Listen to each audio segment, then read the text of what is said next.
العيد فرحة وأجمل فرحة، كل سنة وانتوا طيبين وبخير. ربنا يعود عليكم الأيام بالخير، ويا رب دايما في زيادة كده وما ينقص مننا حد بإذن الله.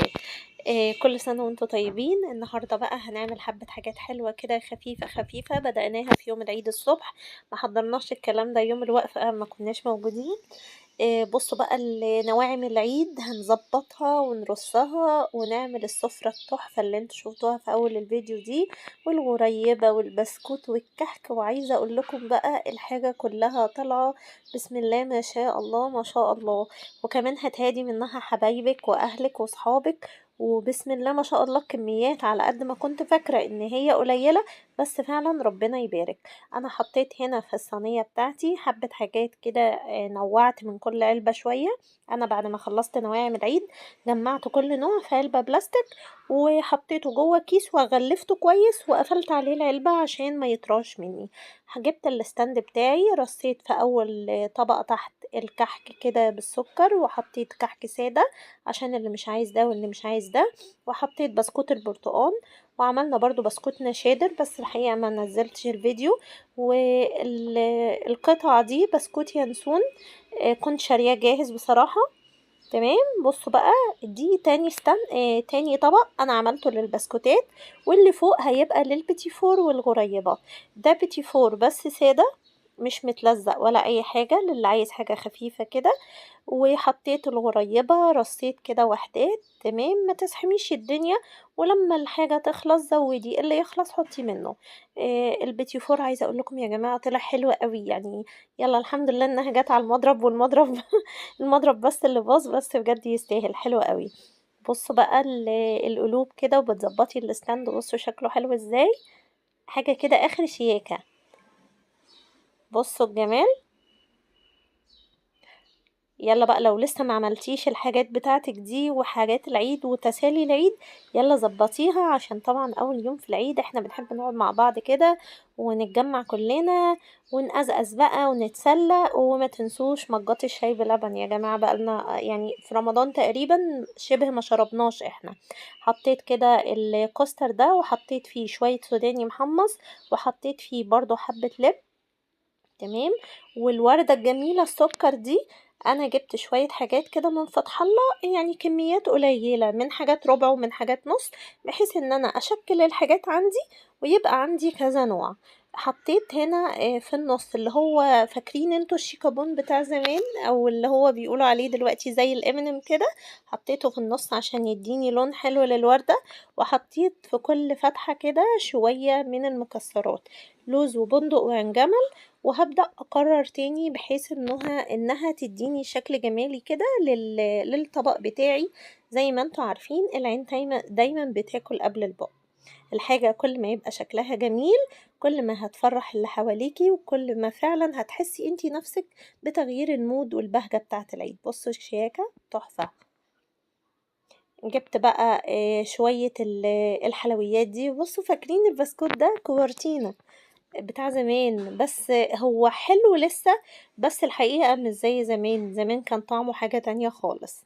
جبت الطبق بتاعي وحطيت عليه مفرش شيك كده، وهبدأ أوزع بقى الحلويات دي والبونبوني والكلام ده كله. أنا ما حطيتش كميات كلها طبعا، أولا عشان ما تبقاش الدنيا زحمة قوي في الطبق، ثانيا عشان برضو الولاد ما تاكلش منها كتير، خصوصا تالية عشان سنانها للأسف بدأت تسوس. حطيت كده حبة توفي في النص بتاع الطبق، وبدأت أوزع كده. أنا كنت جايبة بسكوت بالشوكولاتة، وكنت جايبة بالكريمة، وكنت جايبة حاجة كده زي السودانية بالكراميل. بدأت كده أرص رصة، وبعدين حطيت اللي هو بالويفر ده لأن لونه فاتح شوية، فقلت يكسر لي اللون. والبسكوت بتاع كوفرتينا ده بدأت أحطه كده وحدات في النص. كنت جايبة نوجة كمان، فهرصها برضو في الطبق علشان أجمل الطبق بتاعي. بصوا بقى الحلويات دي هي يعني على قد يعني الواحد ما بياكلش كل الكلام ده كله، بس الحقيقة انا بحس ان هي فرحة، وهي عادة بقى، ربنا ما يقطع لنا عادة يا رب ان شاء الله، ودايما متجمعين على خير كده، ودايما كده عاملين اللي نقدر عليه عشان نفرح ولادنا ونفرح بيوتنا. بصوا بدأت بقى كده أحط وحدات بطريقة عشوائية زي ما هتيجي معاكِ رصي، زي ما ييجي لِك مزاجِك وعينيكِ ترتاح رصي. كده خلاص تقريبًا الطبق ده كده جاهز قدامي، كنت هانسى النوجة فقُلت هاحط وحدات برضه كده هي لونها فاتح، فطبعًا هتكسر لي اللون شوية. بصوا الجمال بقى، حاجة كده واو! الولاد صحيوا من النوم لقوا الحركات دي طبعًا، فالحمد لله اتبسطوا جدًا يعني. بصوا فاضل عندي كميات من الحلويات دي، هتشيلي الأكياس بقى بتاعتك دي، والجو نوعًا ما حلو النهارده مش حر ولا حاجة، لو الدنيا حر بتشيلي الحاجات دي في التلاجة علشان تحافظي عليها.